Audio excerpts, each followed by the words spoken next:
विनोद तरी तुटे ना या मालिकेत सध्या एक सुंदर प्लॉट सुरू आहे. मालिकेत आपल्याला असं बघायला मिळाले एका बाजूला अ, अधीरा जी आहे ती तिच्या माहेरी आली आहे. तिच्या नवऱ्याला सोडून आणि दुसरीकडे आपल्याला बघायला मिळतं की समर आणि स्वानंदीमध्ये पण एक गोड वाद सुरू झालेला आहे.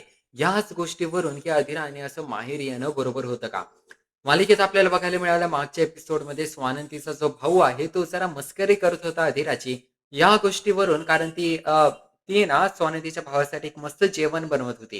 पास्ता बनवत होती. पण ती तर कधी किचनमध्ये जात नाही. तिला हे सगळं जमत नाही. त्या गोष्टीवरून स्वानंदीचा भाऊ तिची मस्करी करत होता. आता झालं असं, की सगळे लोकं तिला या गोष्टीवरून टोकतात. म्हणजे स्वानंदीची आई अधीराला सारखं या गोष्टीवरून टोकत असते, की तिला जेवण बनवायला येत नाही वगैरे, वगैरे आणि त्या कारणामुळे बिचारी अधीरा फायनली ठरवते, की नाही मी आता जेवण बनवायला शिकणार आहे. ती इंटरनेटवर बघून जेवण बनवण्याचा बिचारी प्रयत्न करत असते. पण स्वानंदीचा भाऊ तिकडे येतो, तिची मस्करी करतो आणि ते तिच्या मनाला एवढं लागतं, की ती डायरेक्ट घर सोडून माहेरी निघून येते. आता आपल्याला असं बघायला मिळालं, की जेव्हा समर आणि स्वानंदी खाली येतात, तेव्हा ते अधीराला तिकडे पाहतात. अधीराला विचारतात, की "काय झालं नेमकं?" तर अधीरा सांगते, कशा पद्धतीने यावेळेस ती यामुळे माहेरी नाही आली, की स्वानंदीच्या आईने काहीतरी त्रास दिलाय. ती यासाठी माहेरी आली आहे, कारण तिचं तिच्या नवऱ्यासोबत भांडण झालंय. या गोष्टीमुळे काकू तर खूप खुश असते, मल्लिका खूप खुश असते. तिची इच्छा असते, की अधीराने अशा पद्धतीने एकदा ती माहेरी आली तर पुन्हा सासरी परत जाऊच नाही. पण दुसरीकडे आपल्याला बघायला मिळतं, की समर जो आहे तो अधीराला आराम करायला सांगतो. तिला सांगतो, की "हे बघ तू जास्त टेन्शन घेऊ नको, आराम कर. नंतर आपण बोलूया या सगळ्या विषयावर." आता स्वानंदीला टेन्शन आलेलं असतं, की तिच्या भावाने नेमकं असं काय केलं? काही सीरियस तर झालं नसेल ना यांच्या दोघांमध्ये? तर याच कारणामुळे ती तिच्या भावाला कॉल करते. तिचा भाऊ तिला विचारतो, "काय तुझ्या घरी बाय चान्स अधीरा आली आहे का? किंवा अधीरासोबत तुझा कॉन्टॅक्ट झालाय का?" तर स्वानंदी सांगते, "हो, अधीरा आमच्या घरी आली आहे." मग स्वानंदी तिच्या भावाला विचारते, की "काय झालंय नेमकं असं, की अधीरा एवढी अपसेट दिसतीये? अशी डायरेक्ट ती माहेरी आली आहे?" आता त्यावेळेस तिचा भाऊ म्हणतो, की "अरे, आमच्यात अशी भांडणं वगैरे होत असतात. आज पण आमच्यामध्ये भांडण झालं. पण एवढं मोठं पण काही भांडण नाही झालं. मी तिची फक्त थोडीशी मस्करी करत होतो. ते तिच्या मनाला एवढं लागलं, की ती डायरेक्ट माहेरी निघून गेली."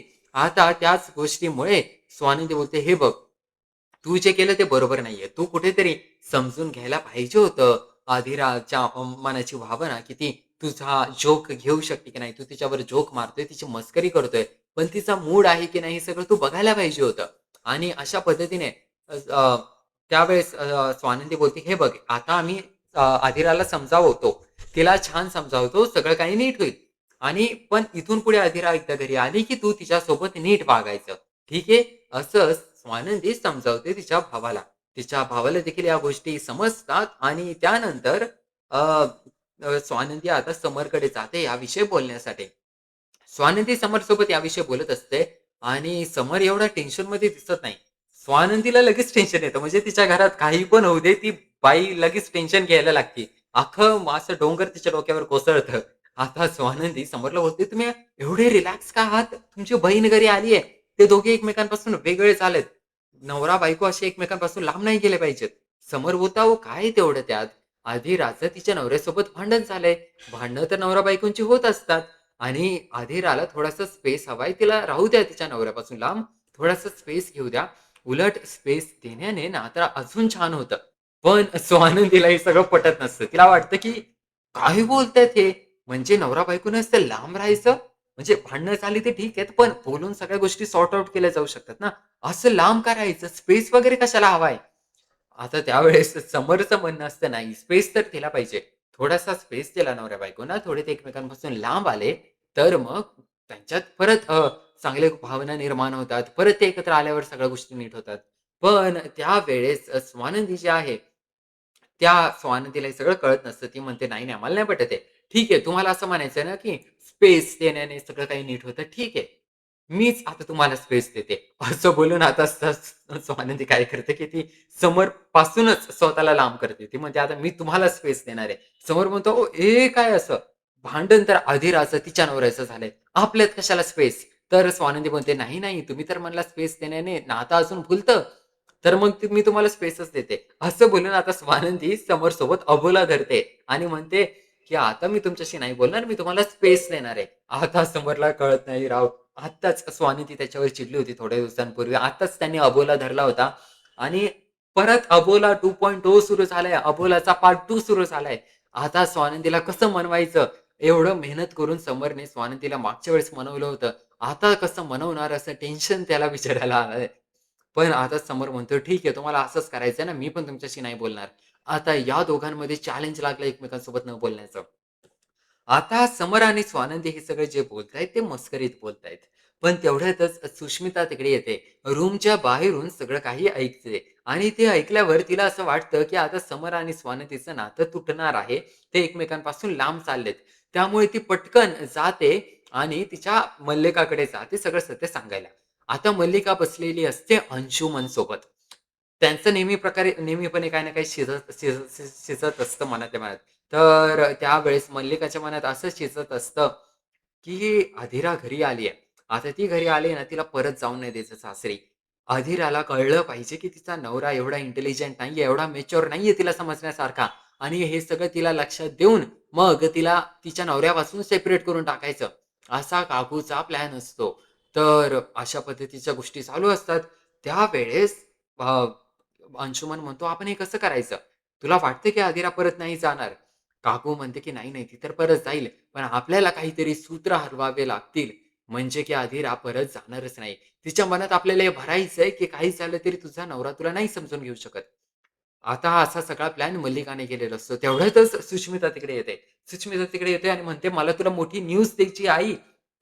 आता मल्लिका म्हणते, "वॉव! सुष्मिता, तुला बघून तर मला माझ्या मुलीचीच आठवण आली." आता मित्रांनो झालेलं असं असतं, की त्यावेळेस अ, सुष्मिता न्यूज देते आणि बोलते, की काय आहे ना, की मी आत्ता बोलणं ऐकलं समर आणि स्वानंदीचं.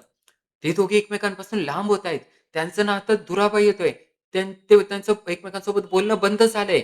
हे ऐकल्यावर काकू तर खूप खुश होते. पण ती मनातल्या मनात खुश असते. कारण तिला सुष्मितासमोर चांगली इमेज ठेवायची असते. तर ती सुष्मिताला बोलते, "अरे बापरे! असं झालंय का? तू नको टेन्शन घेऊ. मी त्यांच्या नात्याला पुन्हा नीट करेल. मी त्यांना पुन्हा बोलतं करेल."